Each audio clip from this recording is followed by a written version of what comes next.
पंजिका अनुसार 2025 मसीहा August मासर पर्वपर्वाणी गुड़िक आसतु जानिबा। August 5 तारिख मंगलवार सर्वसम्मत पुत्रदा एकादशी सर्वत्र झुरण यात्रा आरंभ। 6 तारिख बुधवार श्री विष्णु पवित्रारोपण उत्सव। 7 तारिख श्री शिव पवित्रारोपण उत्सव। रात्रि 8:33 पर शरण पंचक दोष आरंभ। 8 तारिख शुक्रवार पूर्णिमार चंद्रपूजा अर्घ्यदान निशिपालन और स्त्री तैल वर्जन।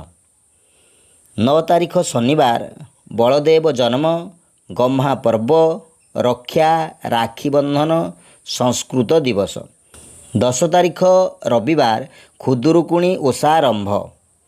12 तारिख मंगलवार दिबा 6:49 पर शरण पंचक दोष शेष।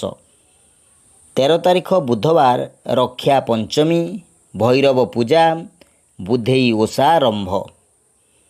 श्रीमंदिर रे श्री जगन्नाथ बलदेव और सुभद्रांकर राहु रेखा लागी।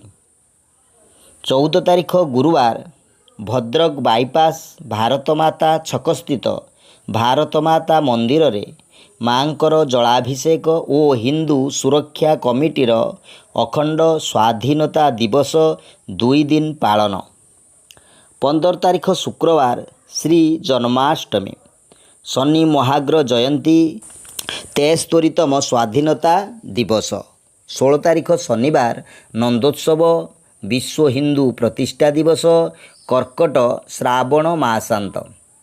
17 तारिख रविवार सिंह भाद्र संक्रांति रामानुज वैष्णव हरिजन्म रामानुज भिन्न सर्व वैष्णव नंदोत्सव। 18 तारिख सोमवार श्री जगन्नाथंकर बनभोजी बेश। 19 तारिख मंगलवार सर्वसम्मत अजा एकादशी श्री जगन्नाथंकर कालियदलन बेश। 20 तारिख बुधवार श्री जीउंकर प्रलंबासुर बद्ध बेश।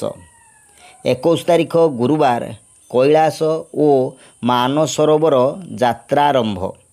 श्री शिव चतुर्दशी उपवास बेढ़ा परिक्रमा।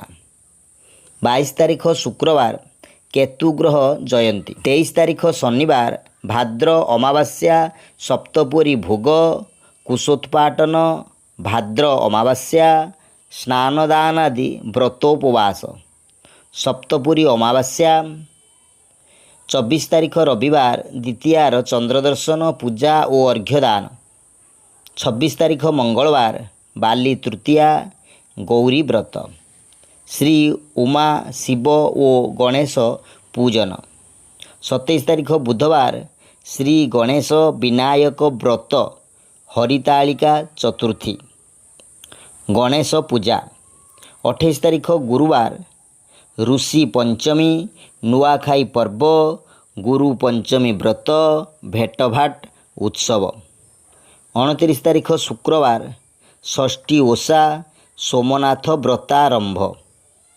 30 तारिख शनिवार ललिता सप्तमी कुकुट्टी व्रत।